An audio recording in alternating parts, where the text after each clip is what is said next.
So I'm Celisa Steele, Managing Director of Tagoras, and I'm joined today by Rich Finstein, President of CommPartners, who's joining me via Skype from his offices in Maryland. Hi, Rich. How are you doing?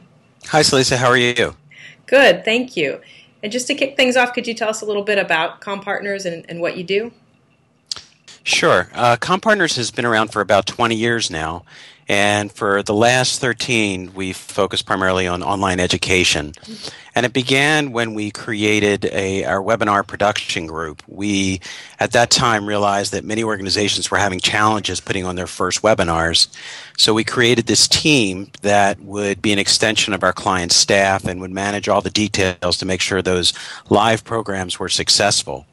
And then from there, we created our proprietary webcast platform called Media Center, and which has been increasingly popular in the last, I would say, 5 to 7 years, which is a full multimedia platform.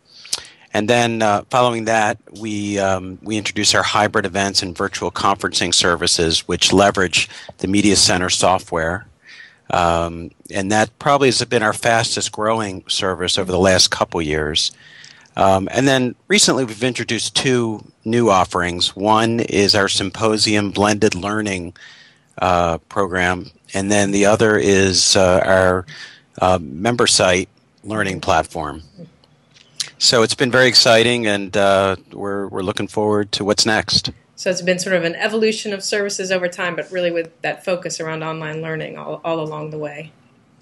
Yeah, a lot of people ask me, how do you just keep evolving like that year after year? It seems like you're always changing, and I tell them that it's a necessity. You have to, and you have to, like conferences at the Great Ideas Conference coming up, you have to understand what's next and be able to provide your clients those services. Yeah, absolutely. Well, as sort of a follow-on to that question about who you are and what you do, talk a little bit about how you differentiate yourself from other companies that operate in the association space and who are offering LMSs.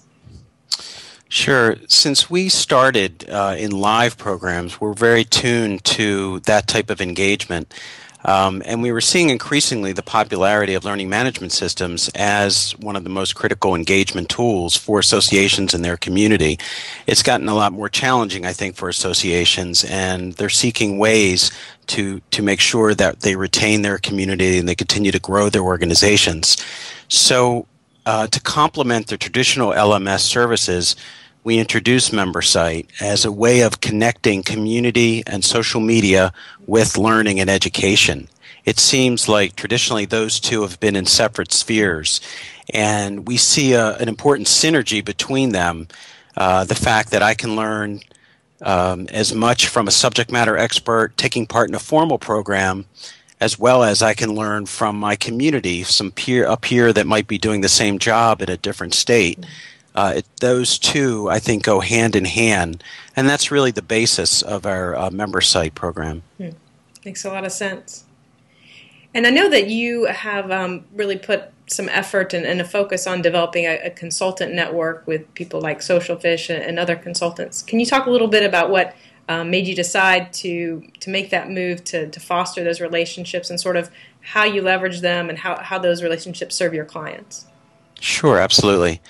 I'd say about 2 years ago, we realized that this was getting more complex, and education was connected to all these, I would say, tangential services, social media, community, multimedia, instructional design, and we felt like we owed it to our clients to provide them really more expertise in those conversations. So you can't be an expert in everything. So we decided that we wanted to extend our network and bring in those and create this consulting group with those experts. And now we place a priority on having those conversations first before an organization invests a significant sum of money and it's the wrong decision. We'd rather have those conversations with those experts and then move on to the platforms and then the services that follow.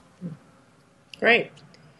And I have just one last question for you, which is if you look to the future, maybe 2, 3 years out, what do you see coming down the pike for learning? What are you expecting to see more of, or what are you excited about coming? And you can talk in terms of technology or just more broadly in terms of learning, even not necessarily technology-enabled learning.